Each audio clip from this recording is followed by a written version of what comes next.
네, 오늘 함께 나누실 말씀 창세기 13장 10절에서 17절 본문으로 무엇을 바라보는가, 눈을 들어 무엇을 바라보는가 라는 제목으로 함께 말씀 나누기 원합니다. 창세기 13장 10절부터 17절인데 좀 다소 길기 때문에 저와 여러분이 함께 교독하였으면 좋겠습니다. 제가 먼저 읽고 마지막 17절을 함께 읽겠습니다. 이에 롯이 눈을 들어 요단 지역을 바라본즉 소알까지 온 땅에 물이 넉넉하니 여호와께서 소돔과 고모라를 멸하기 전이었으므로 여호와의 동산 같고 애굽 땅과 같았더라. 그러므로 롯이 하고 동으로 옮기니 그들이 서로 떠난지라. 아브라함은 가나안 땅에 거주하였고 롯은 그 지역의 도시들에 머물며 그 장막을 옮겨 소돔까지 이르렀더라. 소돔 사람은 여호와 앞에 악하며 큰 죄인이었더라.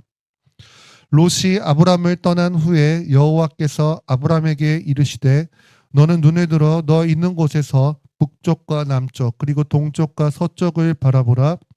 보이는 땅을 내가 너와 내 자손에게 주리니 영원히 이르리라.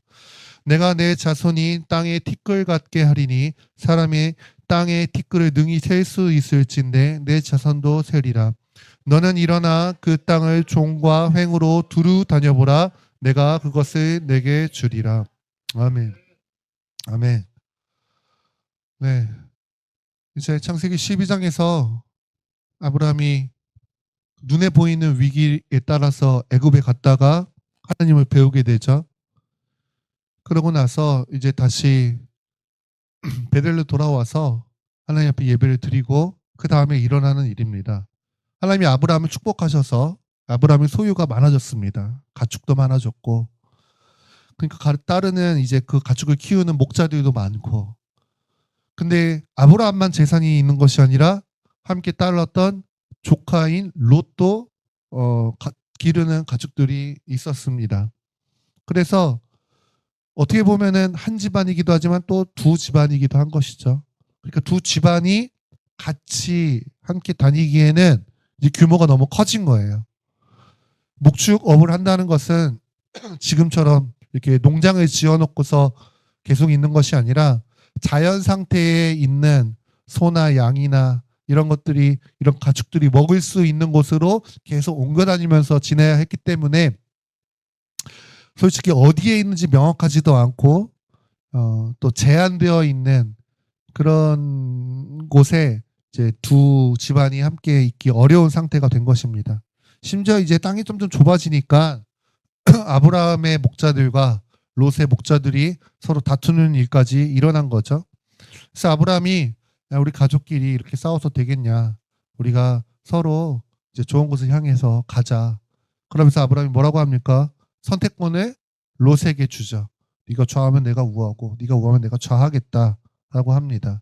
이제 두 사람이 갈림길 앞에 선 겁니다. 어디를 선택하느냐. 특별히 아브라함이 롯에게 선택권을 줬기 때문에 롯의 선택에 의해서 이제 두 사람이 갈라지는 갈림길 앞에 이렇게 두 사람이 선 장면이 우리가 함께 읽었던 말씀입니다. 그 장면에서 두 사람에게 공통되는 한 가지 행동이 나와요.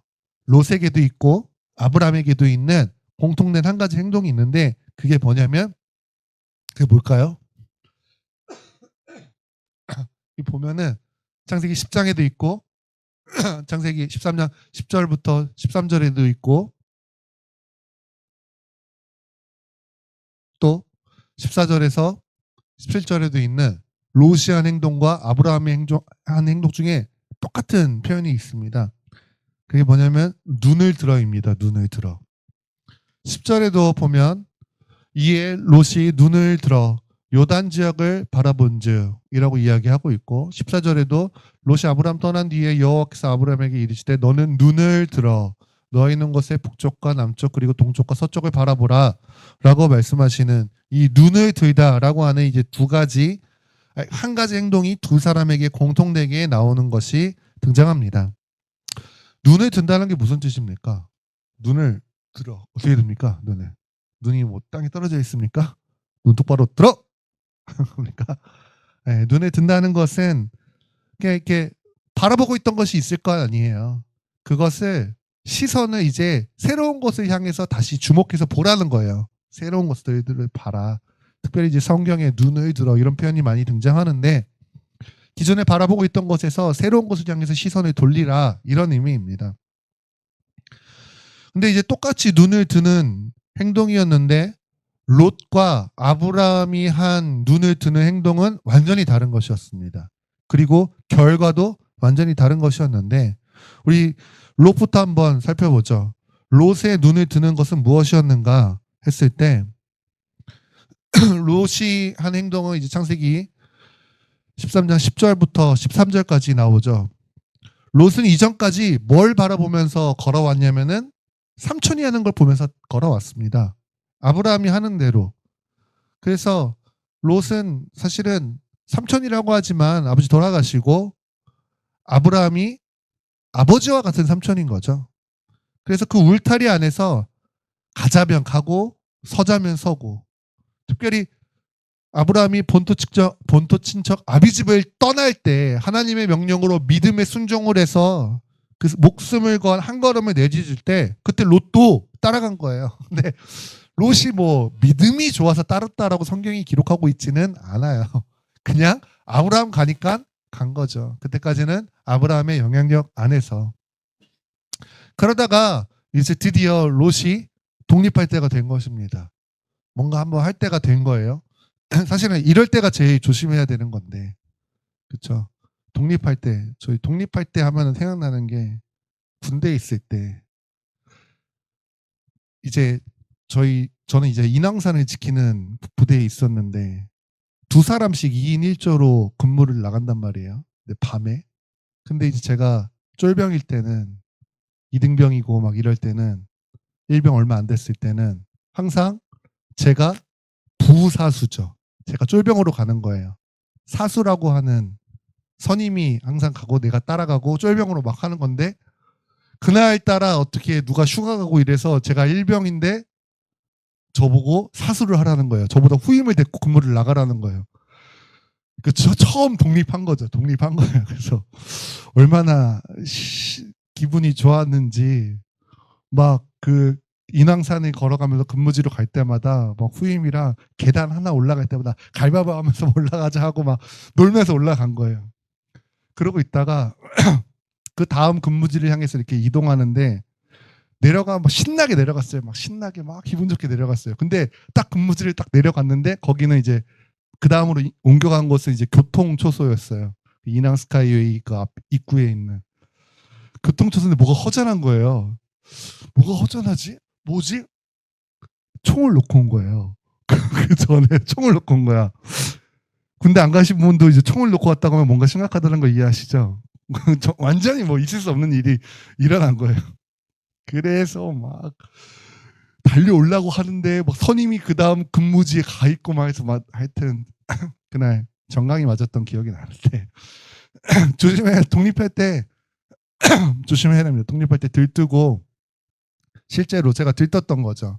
제가 뭐 이렇게 마음대로 할 수 있다라고 하는 주도권이 생기니까. 롯이 그런 주도권이 생긴 겁니다. 그가 이제 자신이 주도권을 갖고 선택할 수 있는, 특별히 이제 또 삼촌이 네가 먼저 선택해라라고 하는 권한을 주니까 얼마나 롯이 신났겠습니까?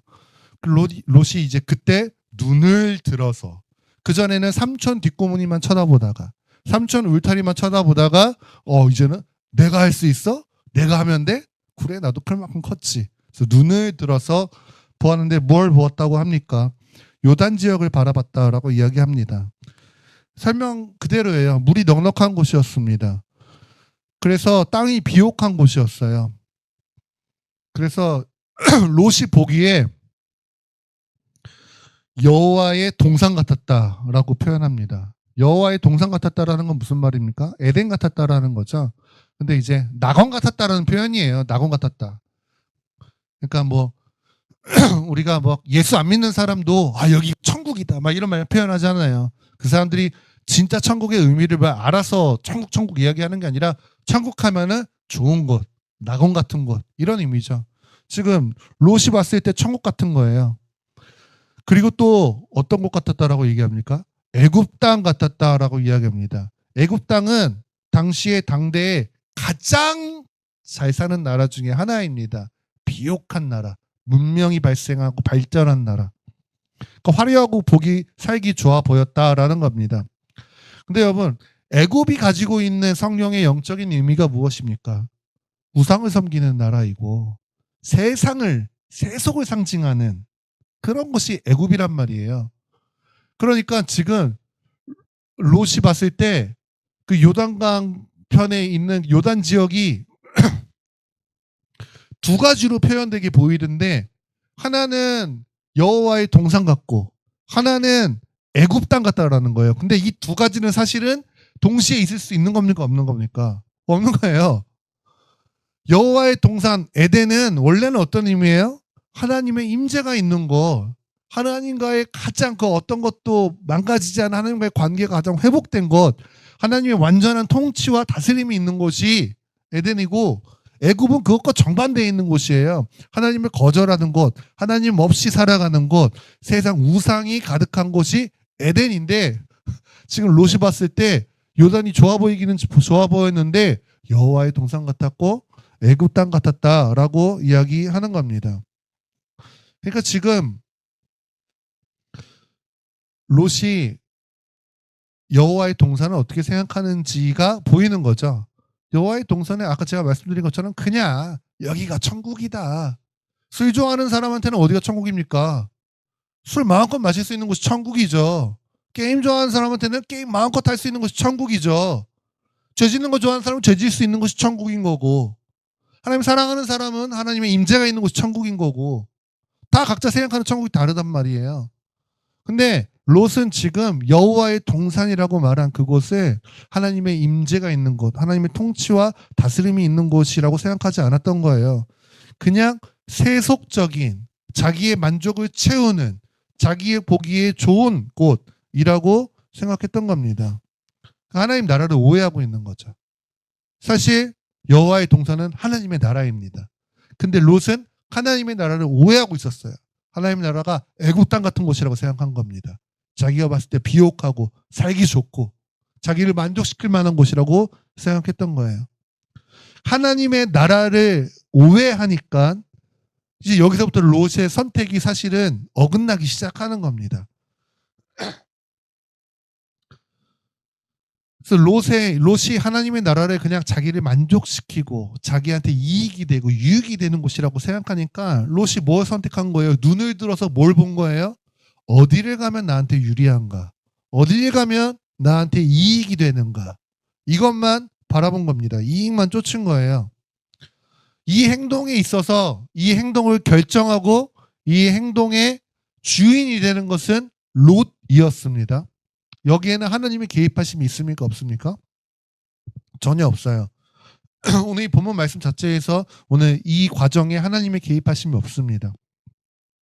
롯의 기준에서 롯이 보고 싶은 것을 주목해서 바라본 거예요. 눈을 들어서. 롯이 판단한 거죠. 롯은 무엇을 보고 판단했냐면은 눈에 보이는 것만 가지고 판단했습니다. 아, 거기는 물이 많고, 그러니까 땅이 비옥하고, 사람들 보니까 그 지역에 도시들이 있거든요. 연합된 큰 5가지 도시들이 있는데 그 도시들이 있는 것도 보기 좋아 보이고 살기 좋아 보이고. 근데 사실은 이 롯의 판단에는 믿음이 없죠. 눈에 보이는 것만 보고 결정했죠. 믿음의 과정이, 눈에 보이는 것만 선택할 때는 믿음이 필요 없다라고 했잖아요. 그냥 눈에 보이는 대로만 결정했어요. 당연히 하나님도 안 계셨습니다. 그 사람이 롯이 눈을 들어서 보긴 봤어요. 근데 사실은 그 요단을 봤을 때에 그 요단의 실체는 전혀 보지 못했어요. 눈에 보이는 것만 봤어요. 그냥 비옥한 거, 물이 많은 거, 애굽 땅 같은 거. 근데 그 땅의 실체는 무엇이냐? 말씀드린 것처럼 요단 지역에는 5개의 도시의 연합이 있었습니다. 아드마, 스보임, 소알, 그리고 우리가 잘 아는 어떤 나라입니까? 어떤 도시입니까? 소돔과 고모라. 5글자의 도시가 아니에요. 소돔과 고모라가 아니라 6글자가 아니라 소돔 그리고 고모라인 겁니다. 소돔 따로 고모라 따로. 낙원을 자기가 생각했을 때 하나님의 나라를 내 유익이라고 내 유익을 가져다 주는 것이다. 내 이익을 주는 것이다. 라는 잘못된 기준을 갖고 있었던 이 롯이 삶의 방향도 잘못되어서 믿음으로 그곳에 눈을 들어 바라보지 못하고 눈에 보이는 것만 봐서 이익을 따랐을 때 결국 그가 어디에 이르게 됩니까? 소돔에까지 이르게 된 겁니다. 근데 그가 발견하지 못했던 그 땅의 진짜 상태는 어땠습니까? 13절 한번 읽어보실까요? 시작. 네. 그러니까 결국에는 이 땅에서 눈에 보이는 이익을 따라가다가 결국에는 소돔이 여호와의 동산인 줄 착각하고 그곳에 머무르게 된 것입니다. 나중에 뒤에 이제 창세기 이 뒤에 장들을 보면 나오겠지만 소돔을 선택한 롯에게 어떤 일들이 일어납니까? 먼저는 연합군대가 와가지고 자기의 재산을 다 빼앗아가고 포로로 잡혀가서 나중에 아브라함이 구하러 오고 또 심지어는 어떻게 됩니까? 소돔의 심판이 임하는 그 땅에서 겨우겨우 나오는데 아내는 소금기둥이 돼서 죽어버리고 결국에는 나중에 겨우 탈출한 다음에 모압과 암몬의 조상이 되죠. 이 모압과 암몬은 이스라엘 대적하는 민족들 아니겠습니까? 이게 롯이 눈에 보이는 것을 자기 이익을 따라 눈을 들어 보았던 결과입니다. 또 하나의 눈을 들어가 있다라고 이야기했죠. 또 하나의 눈을 들어는 아브라함이 눈을 든 것입니다. 오늘 여기서 아브라함이 눈을 들어 보았다라고 하는 이 행동에 있어서 주체는 누구인가? 주인 되는 사람은 누구인가? 롯의 경우는 롯이라고 이야기했죠. 근데 아브라함의 경우는 다릅니다. 아브라함의 경우는 그 주체가 아브라함이 아니라 하나님이었어요. 롯처럼 아브라함이 스스로 눈을 들어 본 게 아니에요. 여호와께서 아브라함에게 이르되 너는 눈을 들어 라고 명령하시는 분이 누구예요? 하나님이에요. 아브라함이 보고 싶어서 걸 본 게 아니었다라는 겁니다.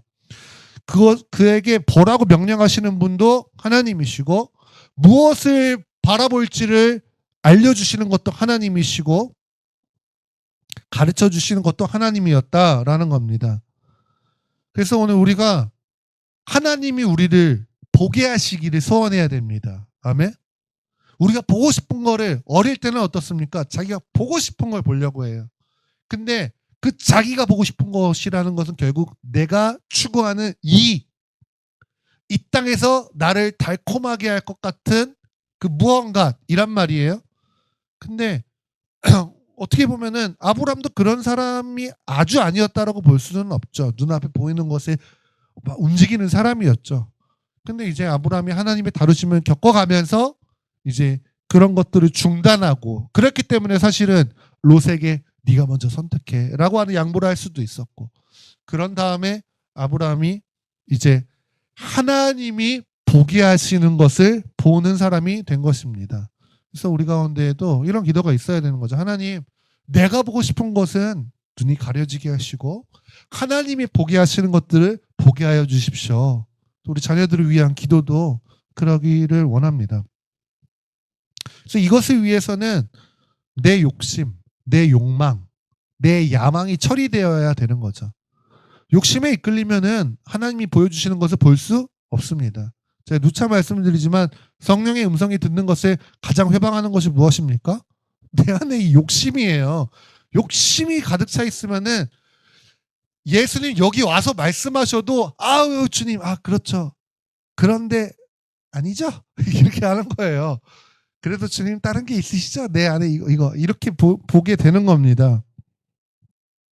아브라함은 그 부분을 하나님께 다루심을 얻었습니다. 그래서 우리가 조급할 것이 없다라는 겁니다. 나의 욕망이 하나님에 의해서 처리되는 과정을 거치고 하나님께서 우리에게 말씀하시는 것을 기다려야 돼요. 그때가 되면은 하나님이 우리에게 보여주신다, 보게 하신다라는 겁니다. 그래서 조급한 거는 누구밖에 없어요? 나밖에 없죠. 나만 조급하죠. 내가 조급해서 무언가를 하면은 반드시 그르치게 되어 있습니다. 그래서 누구로부터 먼저 시작해야 되냐면 하나님으로부터 시작되어야 되는 거죠. 하나님이 오셔서 너 눈을 들어 라고 말씀하셔야 되는 거예요. 내가 눈을 뜨는 게 아니라. 이게 부르심을 이루는 방법이다라는 겁니다. 그럼 하나님이 아브라함에게 눈을 들어서 보게 하신 것은 무엇이냐? 뭐 보라고 하셨습니까? 동서남북이죠. 동서남북. 북쪽과 남쪽과 동쪽과 서쪽을 바라봐라. 동서남북 바라보게 하라는 건 무엇입니까? 지금 너한테 보이는 거 다 봐. 네가 볼 수 있는 거 안에서 다 봐봐 라고 이야기한 겁니다. 근데 이제 이 동서남북 안에는 실제로 무엇이 있냐? 그것을 바라보려고 한 그 주님이 보라고 하신 그것 안에는 무엇이 있냐? 롯이 바라봤던 요단 지역 안에 사실은 소돔과 고모라의 죄악이 있었던 것처럼 하나님이 보라고 하신 동서남북 안에 무엇이 있었냐? 하나님의 약속이 있었죠. 동서남북을 보라고 하는 것 안에. 하나님이 내가 너로 큰 민족을 이루겠다고 하신 그 약속을 주님이 다시 떠올리게 하시는 겁니다. 여러분, 하나님의 약속이 공허한 것이 아니죠. 하나님의 약속이 그냥 말뿐이고 그런 공수표가 아니다라는 겁니다. 하나님이 말씀하신 것은 지킬 수 있는 능력이 있으신 분이시고, 그리고 하시겠다고 하신 것은 반드시 하시는 신실하신 하나님이시기 때문에, 약속을 어기는 분이 아니시기 때문에. 아브라함을 향한 하나님의 약속은 뭐였습니까?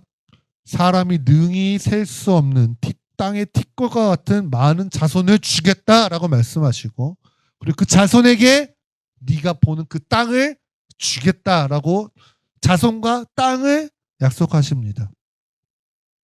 우리 같으면은 이런 약속 앞에서 약속은 좋기는 좋은데 결국에는 땅 문서가 손에 쥐어져야 진짜 아닙니까? 라고 생각할 수 있어요. 근데 하나님은 그런 식으로 일하십니까? 안 하십니까? 그렇지 않다라는 겁니다. 여러분, 성경을 통해서 하나님이 어떤 분이신지 그분의 스타일을 알아야 우리가 살아가는 동안 하나님이랑 발맞춰 가면서 스트레스가 적게 그분을 따라갈 수가 있습니다. 우리 생각 같아서는 하나님 주시겠다고 하시면 그래요? 그럼 어떻게 지금 당장 도장 찍으러 갑니까? 우리 스타일은 이거죠. 근데 하나님 스타일은 줄게 일단 그래놓고 언제는 말씀을 잘 안 하세요. 하나님 그런 식으로 일하시지 않으세요. 하나님 하시는 스타일은 뭐냐면은 땅부터 가져와가지고 땅 문서부터 서류부터 가져와가지고 딱 이거 네 거야 이렇게 하시는 게 아니라 약속부터 주십니다. 하나님 약속을 먼저 바라보게 하세요. 하나님 아브라함에게 약속을 주셨는데 그 약속에 제한이 없어요. 동서남북을 네가 바라봐라 라고 이야기한 다음에 저기부터 저기까지 내가 너한테 약속으로 줄게 라고 약속에 제한을 두지 않으시고 주님 뭐라고 말씀하시냐면은 17절 한번 읽어봅시다. 시작. 너는 일어나 그 땅을 종과 횡으로 두루 다녀보라. 내가 그것을 내게 주리라. 땅을 주는데 어느 만큼? 다니는 만큼 주시겠다는 거예요. 흔히 말하기를 아브라함이 밟는 만큼 주님이 주시겠다라는 겁니다. 하나님이 제한을 걸어서 약속을 주시는 게 아니라 그 제한은 너한테 달려있다라고 하는 거예요. 아브라함에게 그 한계를 아브라함에게 주셨어요. 아브라함이 결정하도록 주셨습니다. 오늘 이 17절 안에 하나님의 약속을 어떻게 우리가 누릴 수 있는지 그 믿음의 원리가 담겨져 있습니다. 이 17절 안에. 하나님 우리한테 약속을 주시는데 17절의 말씀을 통해서 주시는 거예요. 그냥 다 이 땅 주는 게 아니라 네가 땅을 종과 횡으로 두루 다녀보는 그것을 통해서 내가 줄게 라고 하시는 거예요. 이 13장 17절 안에 아브라함에게 하나님이 요구하시는 두 가지 행동이 있습니다. 오늘 그것을 통해서 우리가 어떻게 하나님의 약속을 믿음으로 누리는가라고 하는 두 가지 원리를 살펴볼 수 있습니다. 첫 번째 행동, 첫 번째 동사는 뭐냐면 너는 일어나라고 말씀하시는 거예요. 일어나는 히브리어로 쿰입니다. 쿰. 그래서 예수님이 소녀에게 일어나라고 할 때 그렇죠? 달리다 굼이라고 했지만 이 굼은 소녀여 일어나라 라고 하는 이 쿰입니다. 그래서 이 쿰이라고 하는 거는 어떤 의미냐면은 앉아 있거나 누워 있는 상태, 혹은 머뭇거리고 있는 사람한테 그 자리를 박차고 일어나다, 이런 행동, 이런 의미를 갖고 있어요. 지금 하나님이 아브라함에게 찾아오셔서 너는 눈을 들어 바라보라고 약속을 상기시켜 주실 때에 아브라함의 상태가 어떤 상태냐면은 자기의 아들과 같은 롯이랑 갈라지고 난 상태이죠. 이제 가정의 평화를 위해서 각자의 길을 가게 되기는 했지만 자식과 같은 롯이 떠나갔을 때에 아브라함의 마음이 헛헛했을 겁니다. 그렇죠? 부모님들은 또 특히 자식을 독립시켜 본 부모님들은 이 마음을 이해하시겠죠? 그렇게 앉아 있었던, 어떻게 보면 주저앉아 있었던 아브라함에게 하나님이 찾아오셔서 너 그렇게 주저앉아 있지 말고 일어나라라고 주님 명령하시는 거예요. 그래서 이거는 어떤 의미가 있냐면은 일어난다라고 하는 의미는 과거에 얽매이지 않는다라는 의미가 있는 겁니다. 과거에 얽매이지 않고. 아브라함이 지금 일어나서 바라보고 그것을 취하고 이렇게 해야 되는 땅은 가나안 땅이죠. 아브라함이 가나안을 얻는 거는 그냥 아브라함 개인이 어떤 땅을 얻는 의미 차원이 아니에요. 그렇잖아요. 이거는 결국에는 이스라엘이라는 민족을 이루시고 이스라엘 통해 온 열방을 구원하시는 하나님의 구원 계획 안에서의 한 중요한 퍼즐, 아브라함의 부르심을 이루는 것과 관련 있는 겁니다. 근데 우리의 삶에도 다 그런 하나님의 부르심이 한 사람도 빠지지 않고 다 있는데 우리가 부르심을 이루지 못하게 하는 것들이 있어요. 발목 잡는 것들이 있습니다. 우리의 아픔들, 우리의 상처들, 우리의 연약함들, 우리의 넘어짐들, 이런 것들이 우리가 부르심을 이루지 못하게 해요. 그거 다 결국 무엇입니까? 이전에 있던 것들, 과거의 일들인 것이죠. 오늘 이런 과거의 우리의 아픔과 괴로움들, 상처들, 이런 것들이 우리를 얽매이게 해서 부르심의 자리로 가지 못하고 우리를 주저앉게 만든다라는 겁니다. 근데 주님이 그런 과거에 얽매여 있는 자리에서 너 이제 일어나라고 이야기합니다. 그거 털어버리고 이전 것은 지나갔으니 보라 너 이제 새 것이 되었어. 일어나라고 주님이 명령하신다라는 겁니다. 또 일어나다라는 것은 관성을 깨트려 버리는 거예요. 관성이 무엇입니까? 하던 것을 그대로 유지하려고 하는 속성인 거죠. 이거는 과학의 원리지만 사람도 마찬가지죠. 사람은 하던 대로 살고 싶어 해요. 점점 더 나이를 먹어갈수록 그렇죠. 하던 대로 하지 안 하던 걸 하는 것을 피곤해하고 힘들어하고 어려워합니다. 그래서 새로운 것을 도전하는 데 있어서 두려움을 가져요. 관성대로 살려고 하고 가다가 그냥 한번 주저앉으면 그대로 일어나지 않고 주저앉아 있으려고 하고 한 바퀴 도는 원 그려졌으면 계속 그 원 안에 머물려고 하는 게 인간이 가지고 있는 관성이에요. 근데 이거는 사실은 옛사람의 기질 중에 하나인 거죠. 근데 주님이 그런 자리에서 일어나라고 하는 겁니다. 관성을 깨버리고 일어나. 아브라함이 사실은 한번 그 관성을 깨고 주님을 따라갔던 자인데 어떻게 보면 조카를 잃은 상실감에 잠시 머무르고 있었다면 너 다시 일어나라고 주님이 믿음의 결단을 요구하시는 거죠. 그래서 일어나라고 하는 것은 믿음의 결단입니다. 아, 내가 여기 이렇게 있으면 안 되는구나. 내가 과거에 얽매여 있고 내가 어떤 그런 지난 문제들에 얽매여 있고 혹은 내가 지금 익숙한 이것 안에 갇혀서 하나님 부르시는 그 자리로 나아가지 못하고 있지는 않은가? 주님, 내가 일어나겠습니다. 라고 하는 믿음의 결단이 일어나라고 하는 행동이라는 거예요. 이것이 있어야 주님의 약속을, 제한 없는 그분의 약속을 내 것으로 만들 수 있다라는 겁니다. 일어나지 않았으면은 아브라함 아무 일도 안 일어나요. 동서남북 봐라. 실컷 봐라. 근데 그 자리에 앉아 있어 봐라. 아무것도 안 되지. 그리고 또 두 번째 행동이 무엇이냐면은 두루 다녀보라입니다. 히브리어로 히트 할레크라고 하는데 이게 뭐냐면 두루 다녀본다는 것이 그냥 한번 쓱 지나가는 것을 말하는 것이 아니에요. 여기저기를 왔다 갔다 반복하면서 계속 다니는 의미가 있는 겁니다. 반복적이고 계속 다닌다라고 하는 의미가 큰 거예요. 이 두루 다녀본다라는 것에 어떤 의미가 있냐면, 먼저는 하나님이 약속하신 그곳을 향해서 가는 거예요. 일어났죠. 일어났으면은 이제는 하나님이 약속하신 다녀봐. 내가 너한테 약속에 제한을 두지 않았어. 네가 밟는 그곳, 네가 보는 그곳은 네 땅이 될 거야. 근데 저는 여기가 주님 익숙한데요 라고 하지 말고 이제는 가봐. 근데 아브라함이 당시에 지금 아브라함의 상황에서 가나안 하나님이 네가 가는 곳은 다 네 거야 라고 말했지만, 아브라함 입장에서는 어떻습니까? 여전히 아브라함은 이방인이에요. 아브라함이 가서 밟고 다니는 그 땅은 다 주인이 있다고 말하는 땅입니다. 원주민들이 있는 땅이에요. 그 땅에서 아브라함이 이게 자기 땅인 것처럼 이렇게 보고 다니는 것이 사실은 굉장히 부담이 있는 거죠. 하나님의 약속만 있지 어떠한 소유권도 없는 나그네였기 때문입니다. 사람들이 경계했을 거예요. 아브라함이 갑자기 와가지고 땅 보러 다니고 막 이렇게 하면은 뭐야 너?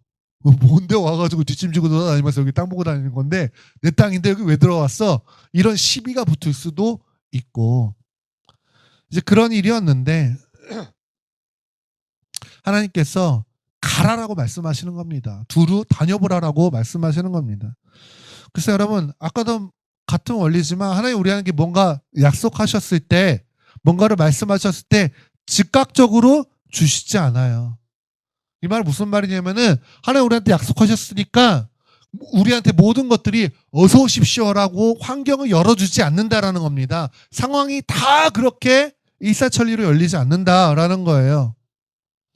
우리가 하나님의 어떤 그 아주 희미한 약속, 이게 하나님의 약속인가 싶을 정도로 그 희미한 신락 같은 약속을 붙잡고 이제 뭔가 해보려고 하면은 여러 가지 두려운 것들이 많이 있고, 또 예상되는 어떤 상황들이 있잖아요. 그거 하면은 이거 어려움이 올 게 뻔한데, 손해볼 게 뻔한데, 사람들한테 욕먹을 텐데, 또 함께 있는 가족들이 원망할 텐데, 여러 가지 그런 것들이 이제 예상되기도 하고 또 실제로 다가오기도 하죠. 그러니까 믿음으로 결단만 해서 일어나서 모든 것이 다 해결되면은 누가 믿음으로 살려고 하지 않겠어요. 근데 거기서 그치지 않고 이제는 가야 된다라는 거예요. 근데 그 가는 길이 기본적으로 하나님을 따라가는 길, 예수님을 따라가는 길은 어떤 길이라고 주님이 설명하셨습니까? 좁은 길이에요. 좁고 협착한 길이에요. 보기에 그럴싸하고 누구나 도전하고 싶은 길이 아니다라는 겁니다. 근데 이 좁은 길을 가야 하나님의 약속의 성취가 있는 거예요. 생명이 거기에 있다라는 겁니다. 그래서 두려워요. 두렵기도 하고 성공이 보장되어 있지 않아요. 주님이 매 순간 주저할 때마다 아니야, 그거 가면은 돼. 가면은 막 이렇게 말씀해 주시면 또 얼마나 좋겠어요. 근데 보통은 침묵하실 때도 많고, 어렸을 때는 주님 우리를 막 눈물 나게 하시고 위로하시고 막 힘주시고 걸어가기도 하시는데, 많은 때에 어느 순간 되면은 안 보여. 나 혼자 있는 것 같아. 이 길이 맞는가 싶고 내가 이거 가도 되는가 싶고 가면은 뻔히 어려울 게 눈에 보여. 성공이 아무것도 보장되어 있지 않는, 보이지 않는 그 길을 두려움 극복하고 일어서서 가봐라고 합니다. 일단 순종하고 주님이 약속하신 그 영역을 향해서 가는 거, 이게 하나님의 약속을 내 것으로 이루기 위해서 반드시 필요한 것이다라는 겁니다. 그리고 이 두루 다녀보라라고 하는 히탈레크에서 또 살펴볼 수 있는 거는 반복적으로 걷다라는 거예요. 반복적으로 말씀드렸잖아요.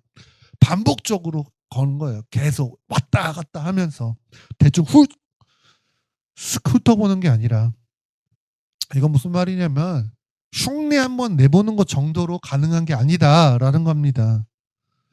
꿈은 일어나다라는 것은 한 번의 믿음의 큰 결단인 거죠. 근데 이 히트할레크 두루 다녀보다라는 것은 계속해서 살아내야 한다라는 의미가 있는 거예요. 계속 살아야 되는 거예요. 중요한 건 뭐냐면은 반복입니다. 반복. 믿음은 한 번 그냥 딱 선택하고 끝나는 게 아니다라는 거예요.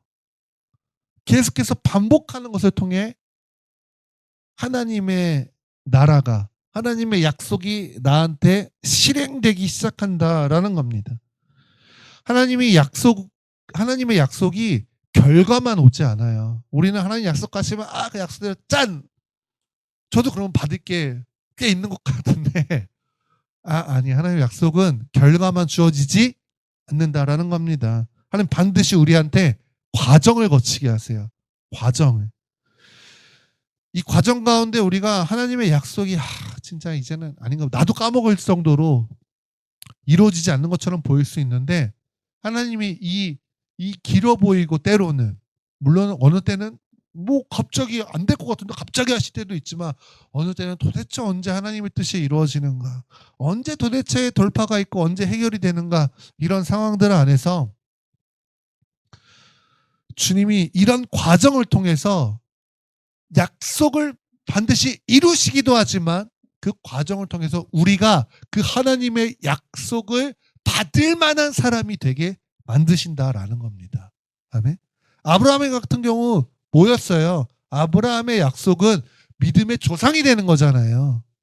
수많은 믿음의 후손들이 있는 믿음의 조상이 되는 거잖아요.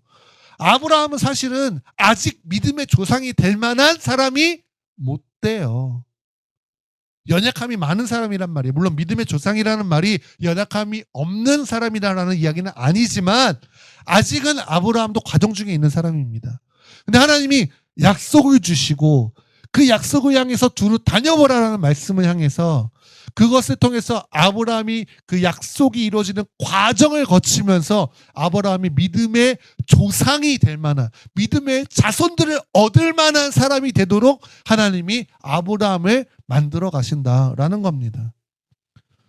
그래서 하나님이 우리한테 약속을 주시고 거기서 이제 일어나서 갈 뿐만 아니라 그것을 계속해, 반복하기도 하고, 넘어져도 다시 일어나서 또 하고, 지속해 라고 하면서 그 모든 과정을 통해 결국에는 주님이 우리를 단련하시는 거예요.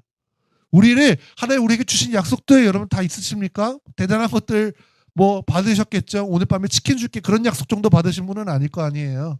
근데 약속 보면은 엄청난데, 내 삶을 보면은 그 약속은 내가 잘못 받았나 보다, 머리 극적거리고 만한 것들일 때에, 그게 아니라 지금 하나님의 약속이 지연되는 것 같은 이 상황을 통해서 내가 너를 그 약속 받을 만한 사람, 그 약속 너한테 와도 너한테 그게 저주가 아니라 축복이 되고 그 약속을 감당할 수 있는 사람으로 만들어가고 있는 거야 라는 게 주님의 말씀이고 원리인 것입니다.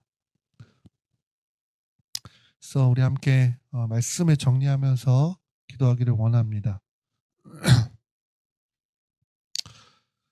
우리가 무엇을 바라보고 있는가?